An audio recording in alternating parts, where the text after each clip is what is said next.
you're an entrepreneur. Like, what would you say is a good strategy for somebody looking to become an entrepreneur to kind of go down to get themselves started? I think the first thing to do is probably figure out who you are. I mean, it's so important because when you figure out who you are, it just gives you so much more clarity. When you're making decisions, does it align with who I am? Yes or no? And it just leads you in that direction. So that would probably come on to self-development. Working out, happy body is a happy mind. Yeah, just learn about yourself, read books, like educate yourself. You know, you don't know what you don't know. The more you know, the more you can do. Obviously, knowledge is potential power.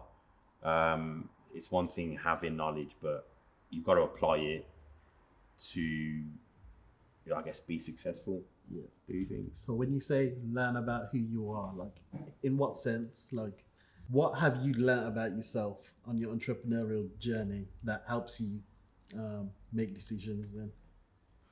So I've learned how to be independent. I've learned that you've got to make mistakes. I've learned to like never give up. And all this, I guess, is just like, it's just who you are. It really brings out, when you're an entrepreneur, it really brings out like whether you've got it or not. Like, are you going to put in 100%? And yeah, like I said before, just figure out what you want from life. So for me, for example, I just want the freedom. It's not necessarily having millions or whatever, even though, listen, like, I'd love to have millions. You and me both. Yeah, don't get me wrong. But for me, it's the freedom to be able to say, I'm going on holiday next week, or to be able to move somewhere abroad, for example, or to visit family on a weekday that like some people can't even like fathom that. No. Like if I could go Leeds tomorrow, I got family in Leeds, I can go see them tomorrow.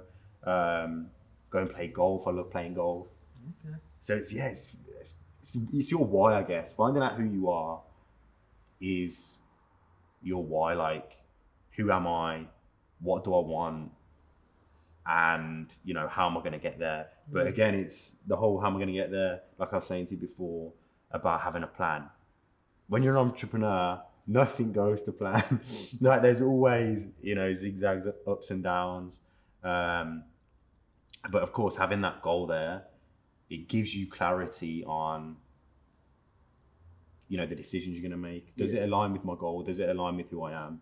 Yes or no? And that's how you're going to get there. Yeah, that makes more sense now. I think in terms of knowing your why, like, you know, it's what you're passionate about, isn't it? It's kind of finding that, you know, thing that will make you continue through those setbacks, isn't it? It's finding something that's gonna push you when things aren't going your way to carry on doing what you're doing. For sure. Because, you know, if I was, let's say, a barber, like I was good at barbering, but that wasn't my passion, and I decided to open a barbering business, like, it might feel a bit difficult to continue through those barriers of entrepreneurship if it wasn't something I was passionate about. So I get you now. I get you. I mean, sometimes though, you are going to have to do things that you don't want to do, whether it's like your passion or not.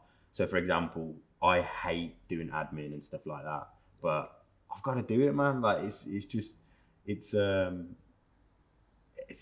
got to be done. It's got to be done.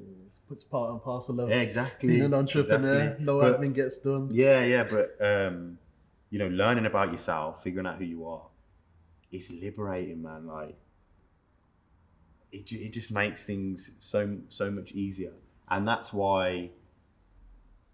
how probably I got into reading, because I wanted to learn about different things. I'd say this to anyone that's like teenager, late teens, early 20s, even mid 20s. Now is probably the best time to take risks. Even 30s, like what's the retirement age now? It's like 70 or something stupid. Yeah, Man. like So, 67 or something. Yeah. So like even 30s, man, you're young. Try different things. Obviously, depending on your situation, if you live in a home and stuff. So for me, I still live at home. Yeah. I could. That's the reason why I've started these businesses. There's no risk. Like even if I invest all this money and it doesn't work out, I'll start again. I can start again. Yeah. 25. You're still at home. You still. Yeah, man. You're not gonna miss a meal. Like, yeah, but you got a roof over your head. This is what is different from entrepreneurs to your average person. Like they will do it. It's not like, oh, what if it doesn't work out? They're gonna do it. They'll do it. They'll try it. To take that risk. And yeah, exactly. They're willing to take the risk. Yeah. And there's not many people that will do that. Yeah. Take risks, man. Yeah, I agree. You never know that it might pull off. It might. And I think, as you said before, like there's no reward without taking a risk. Exactly. Like if you just stay in your lane as an employee, I think it's very easy. It's harder to achieve those bigger, lofty dreams. Just working a job. There's only so far you can get when you're in a job, and that's not to say I've got nothing against 9 to 5s at all. Listen, if you enjoy your work, that's cool. But for me, it's when you don't enjoy it, you're not getting treated right. That's where it would be like, and when I was at Zara, I was only young and it was my first and last job. But it just made me realize that there's more to life than this, man. Yeah. There's more to life than this. Yeah. And then, even before that, I was taking risks. But after that, it just motivated me even more to take risks, do what I love.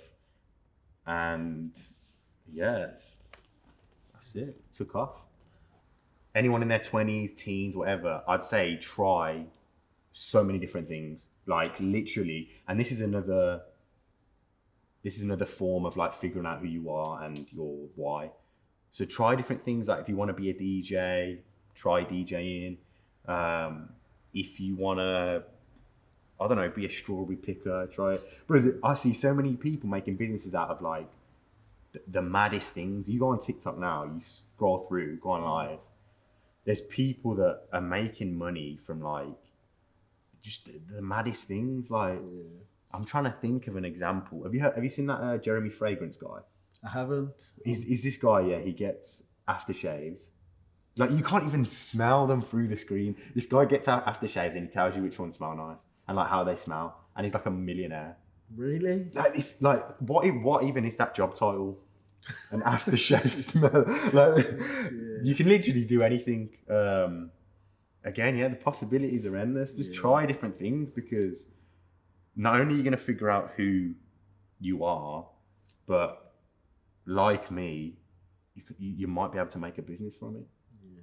And I think in this day and age, the age of the internet and just the world just being so much smaller through interconnectivity of the internet, like possibilities are endless. Exactly, man. There's no excuse. There's no excuse to not making money in this day and age. You got everything at your fingertips. Yeah. There's people making money from reviewing aftershaves. Like, come on, man. There's so much opportunity out there. Yeah, and it's not like just local opportunity anymore, is it? Like you can sell global, man. To the whole world. Yeah, I've sold products literally all over the world, from like France to Australia. Yeah, it's crazy. And when you've got that opportunity to give your products and services to the world, that just expands everything. You're introducing yourself to more customers. Yeah. Like again, possibilities are just endless. You just gotta give it a try. Just do it. Okay. So, what would you say would be a good starting point for someone just starting out? If like they was new to the world of business, entrepreneurship, like they just worked a 9 to 5 all their life. How would you say is a good way for them to start? A good way for them to start, and I think everyone can do this. Go in your wardrobe and try and sell half the clothes that you don't wear. That would probably be the first thing I'd say. because, I mean, firstly, you don't have to go anywhere. Secondly, you're clearing out stuff. Thirdly, you're learning how to, you know, like take pictures of the product, list it. Yeah. You're communicating with buyers, selling.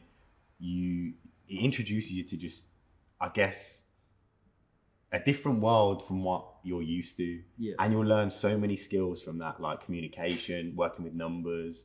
And listen, who doesn't like getting money for selling things?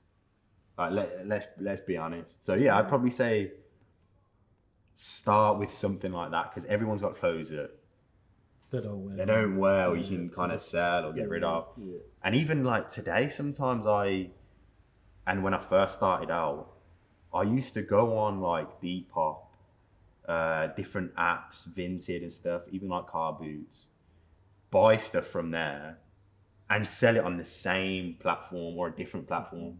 There's just there's no excuse. Even charity shops, some people go to charity shops, buy stuff, you know, like search up the product on eBay, see how much it's sold for, and then resell it. Like there's a charity shop everywhere. Like everyone can do it. Yeah. But yeah, so that, and as we were saying before, learning who you are, the self-development, read books, educate yourself. The more you know, the more you can do. Yeah. The more you can do. So I suppose, you know, reading and getting to know more about business kind of gives you that little bit of an edge Exactly. and leverage over someone that's not reading, I guess. So, Exactly. yeah, I definitely agree with you. Reading and learning and growing your mind, but also taking action, not just learning and, you know, just collecting information, but putting it into action is, you know, how you're going to make things happen. Yeah, and that, I guess that brings us on to like mindset. And, you know, having mindset is fantastic, but if you've got the mindset and you're not putting, you know, your thoughts into action, nothing's going to change. You do the same things, you get the same results. So if you wanna change, you gotta do something different. You gotta build that mindset, you know, put thoughts into action. And I guess another thing that is common in entrepreneurs is they don't give up. Like, there's been so many times I've failed at maybe a product or a business or something, or I've invested money in something and it's not pulled off. But if anything, that just pushes me to find the next thing. And it's like, all right, that was a mistake. I've learned from it. It's not going to happen again. Yeah. And yeah, it's gonna just help you in the future for whatever you do next. And I suppose each time something doesn't go to plan, it's just about taking that learning. You know, That's it. You're gonna do more due diligence on whatever you go into next or whatever you try and sell next, and you know, it's about just learning from that. Yeah, it's like when experience. My first eBay store got shut down. I thought it was genuinely the end of the world. And now looking back, it was just a blessing in disguise. Like, it just introduced me to another way of making money or another opportunity.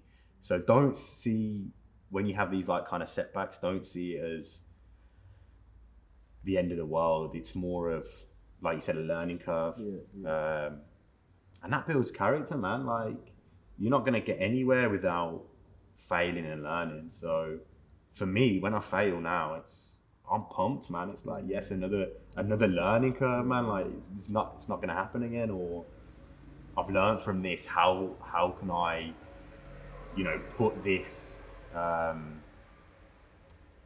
can I put this like learning curve into the future and to benefit me?